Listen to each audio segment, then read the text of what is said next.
Hi everyone, it's me Ayesha. Welcome back to my YouTube channel. आज हम जिस pharmaceutical product के बारे में बात करेंगे वो है आइटोप्राइड HCl।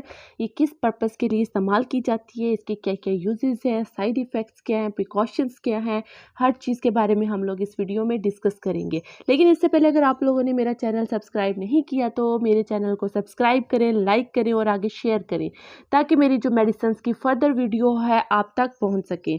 तो आइटोप्राइड जो है वो किस पर्पस के लिए इस्तेमाल की जाती है, ये एक स्टमक डिजीज़ के लिए इस्तेमाल की जाती है।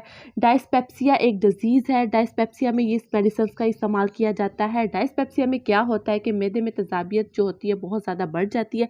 जब मैदे में तेज़ाबियत खुराक की नाली के ज़रिए ऊपर आ जाती है तो इसमें जलन महसूस होना शुरू हो जाती है।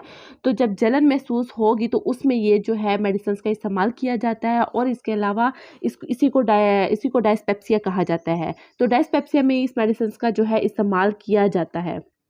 और इसके अलावा अगर आपको सर में चक्कर आ रही हैं, भूख की कमी फ़ील हो रही है और बहुत ज़्यादा भूख नहीं लग रही, नॉर्मल रूटीन से हट के आप लोगों का खाने को दिल नहीं कर रहा, खुराक की कमी आ रही है, खुराक कम खाने को दिल कर रहा है, जिसकी वजह से कमज़ोरी भी आ जाती है, तो उसमें भी इसका इस्तेमाल किया जाता है। सम टाइम आपकी फेवरेट डिश भी आपके सामने पड़ी हो तो आप नहीं खा पाते क्योंकि मैदे में बहुत ज़्यादा तेज़ाबियत हुई होती है, आपका स्टमक एम्प्टी होता है, लेकिन बहुत ज़्यादा तेज़ाबियत की वजह से आप सही से खाना या डाइट नहीं ले सकते, तो उसमें भी जो है इसका इस्तेमाल किया जाता है। तो इसके अलावा अगर हम इसके साइड इफ़ेक्ट्स की बात करें तो इसके बहुत ज़्यादा साइड इफ़ेक्ट्स नहीं हैं, लेकिन जो हर मेडिसिन के अगर फ़ायदे हैं, नुकसानात तो होंगे। तो इसके भी कुछ साइड इफ़ेक्ट्स हैं जिसमें कॉन्स्टिपेशन है, प्लेटलेट्स की कमी होना शुरू हो जाती है इसके ज़्यादा इस्तेमाल से, हेडेक, इसके अलावा डायरिया हो जाता है और पार्किंसंस मतलब कपकपी तारी होना शुरू हो जाती है।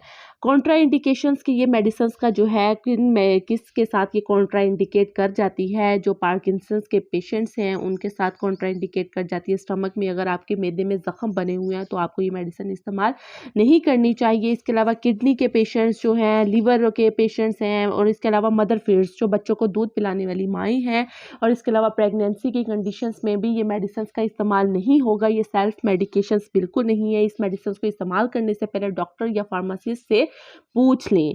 अगर आप लोगों को मेरी वीडियो अच्छी लगी है तो मेरी वीडियो को लाइक करें, सब्सक्राइब करें और शेयर करें। Thank you so much for watching.